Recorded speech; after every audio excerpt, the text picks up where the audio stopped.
Yo, what is up, you guys? Welcome back to my channel.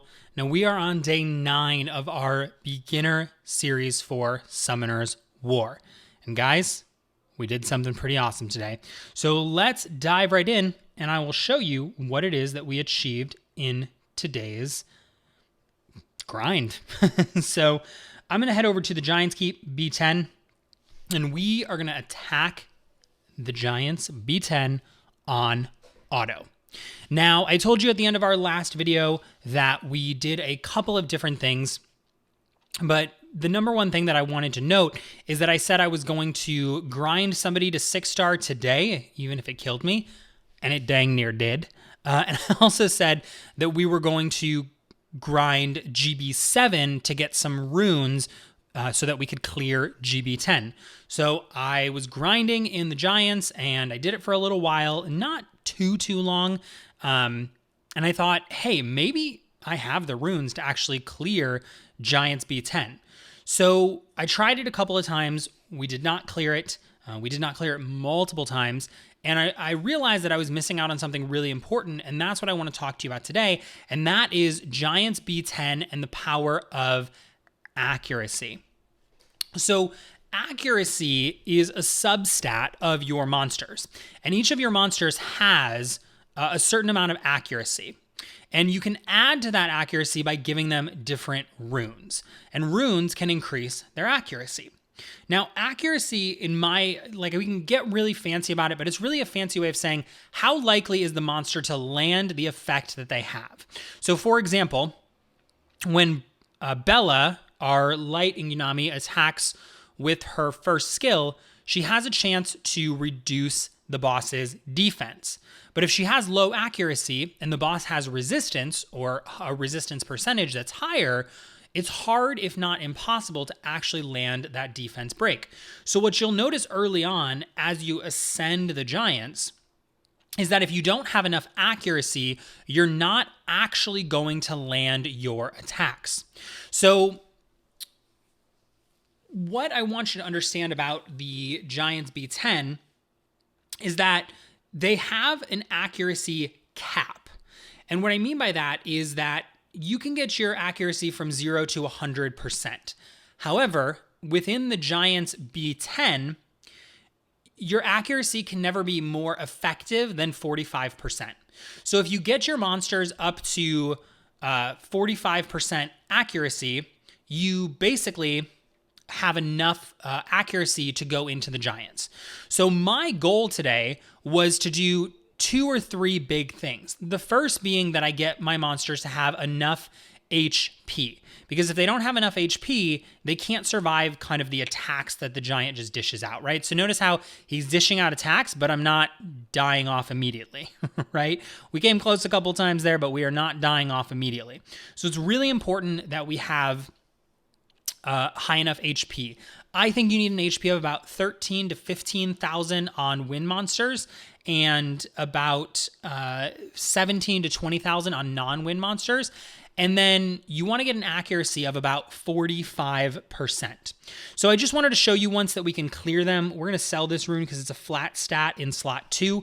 Now, if you're wondering, when do I keep a rune? When do I sell a rune? When do I get rid of a rune? You're definitely going to want to do 2 things. 1, like this video and let me know you enjoyed it. But 2, subscribe because I'm going to be releasing a basic rune guide for you. So I'm going to do a video where I walk through how all the runes work, some of the quirks that different runes have. How do you know when you keep a rune? How do you know when you get rid of a rune? And we're kind of going to go from there. So I wanted to show you first that we could clear the Giants, but now I want to show you the stats that we're working with and the runes that I put on these monsters.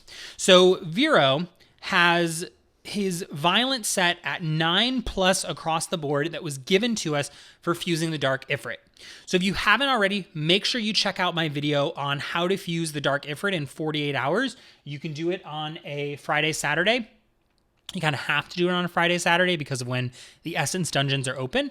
But I want to show you that you can get him in 48 hours, get the runes from him, take them to 9+, and notice that he's in that, that 18 to 20k HP range, and he's got that accuracy there at the bottom over 45. We need to have accuracy over 45 on Vero. Next up is Bernard.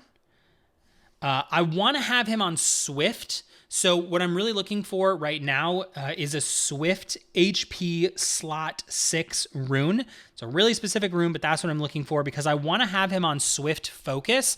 I didn't have the runes to do that yet, but I tested to see if I can clear the giants anyway, and we can. We'll probably be even safer. I would say we're clearing it 90 to 95% of the time. Every once in a while, there's a random loss, but I would say we've got a pretty stable team right now. But we really want to get him to Swift so that his speed is closer to like 170. And the slot 1 rune that I have is a speed, and it's not super strong. It could be much better if it was a 5 or a 6-star speed rune as well. So we've got his HP right around 15k. I know it's actually closer to 13.7. I'm actually going to increase his HP up to about 15k, so he's a little more stable, but we've got that accuracy over 45%. Lapis, we have her on the runes that came with the game. Now that put her at 44% accuracy, which is right under 45. I'm okay with it. We do want her to have good accuracy because we want her to land those defense breaks and those attack bar reductions, okay? Bella, I have pretty decent HP. We've got her well over 20k HP. We're working on getting her skill ups. We would really like to get this mobilize up to reusable in 4 turns. I think that will increase the stability of our runs. So we need 4 more skill ups for Bella, which we'll get just from farming Fame and Hell for our next 6-star monster. We got that accuracy at 45%, that HP up there.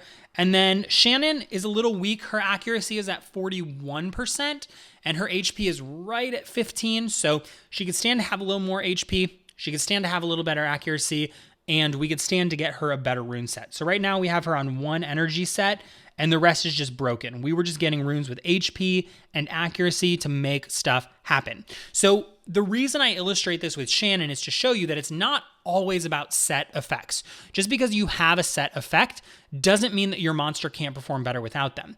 So I could go all energy on Shannon right now, but I'd lose that accuracy. And in the Giants, the accuracy is more important. So here you have our team. Our goal is 15k plus HP, 45 plus accuracy. Really 40 to 45 is going to be okay, but you definitely want to be over 40% accuracy for all of these monsters. So I'm going to run this one more time just to illustrate that it's a stable team. But I want to walk you through why this team works so well, because you may have picked up other monsters along the way, whether you've summoned a 4-star or a Nat 5 that might be able to stand in the place of some of these monsters. And so I want to tell you what each of them does so that you understand why they're so useful. So up first, we've got our Vero lead. He is powerful because his lead increases the HP of every monster by 33%. He effectively makes us a tankier team, which allows us to withstand some of the hits from the earlier waves, along with the hits from the giant himself. Second thing that Vero has going for him is he is a cleanser. So he cleanses harmful effects that are on us. So you'll notice that on the boss stage, he doles out defense breaks, and those defense breaks can really hurt your team. But if Vero gets up, then he cleanses the defense break and heals a little bit of HP when he removes a harmful effect. So that's just a positive plus. And then the last thing is that he does damage over time.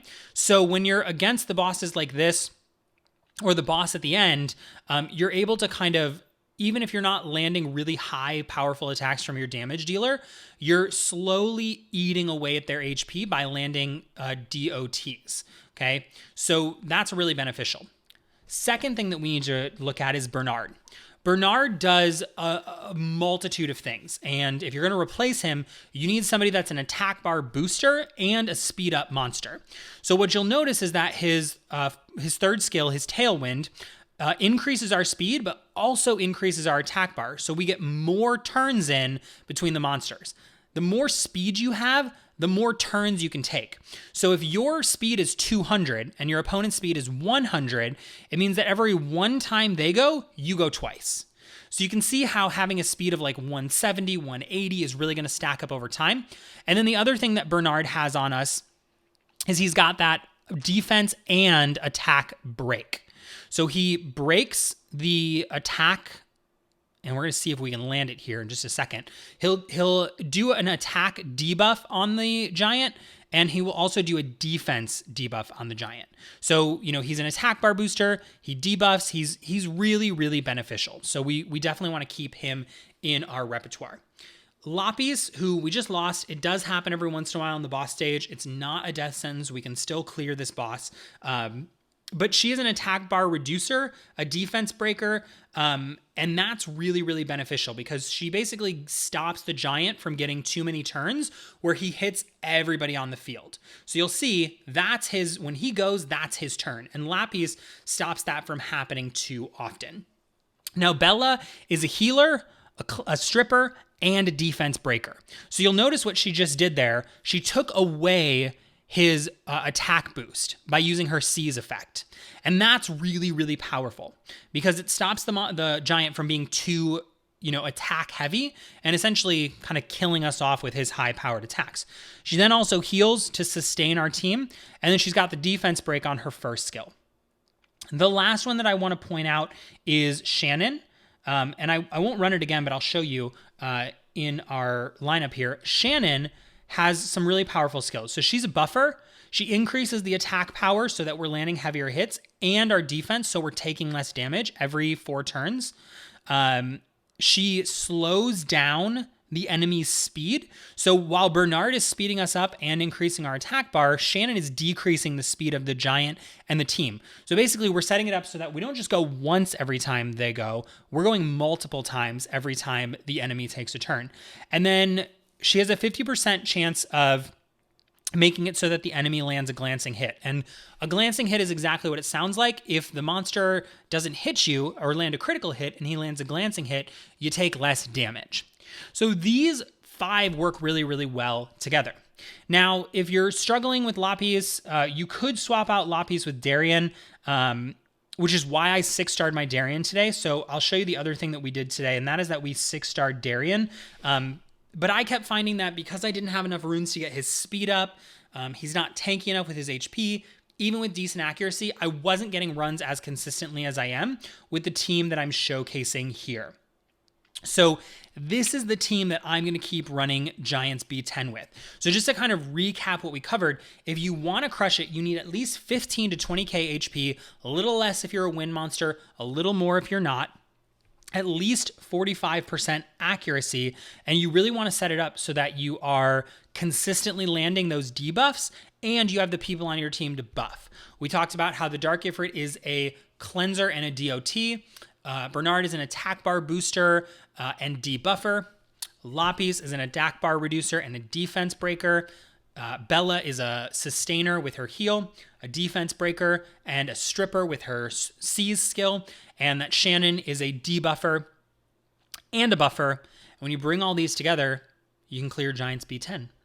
So that's all I want to show you for today. Like I said, we are on day 9. I did tell you guys this in the video that we've got 2 lost days. So if you look at our record, it actually says that we did this in 11 days, which I'm still pretty proud of. So this will read 32 days at the end of our 30-day experiment. But we cleared the Giants Keep in just 9 days' time, 11 days if you want to be official. But yeah, I mean, that's pretty good. And we brought Darien to 6-star. So we brought our Darien to 6-star. Now, to be completely honest, if I wasn't doing a beginner's tutorial, I would have brought my Beast Rider to 6-star first and awakened her this week. However, I really thought that Darien was going to help us stabilize out the Giants. It didn't work. That's the traditional Giants B10 starting team is Bella, Vero, Darien, Bernard, Shannon with Vero lead. You know, it happens. I'm coming at this like a total beginner's mindset, so I'm not mad or upset that I 6-starred Darien, but I will definitely be making the Beast Rider our next 6-star monster, and then I will continue into the Trial of Ascension. So our next steps for the game are basically to continue to farm the Giants B10 until we get really good runes and start to build our monsters for the Trial of Ascension. So in the next video, I'm going to talk about my core Trial of Ascension team, who I like to use, who's kind of in there, how I get a hold of those monsters in this game, and how I position myself to be ready to crush the Trial of Ascension, and really what the Trial of Ascension is and why it's so important to the gameplay. So there you have it, GB10 in under 2 weeks. no, we're not clearing it at massive speed. That's okay. We are crushing the game. We are taking names. And I just want to remind you, if you haven't already, please, please, please take a moment to like and subscribe. I always, always appreciate hearing that you guys enjoy this video. And the subscribes let me know that you want me to keep creating content. And they make sure that you don't miss anything new from this beginner series, along with that upcoming Rune Starters guide. So like, subscribe, check it out. And until next time, keep gaming bananas.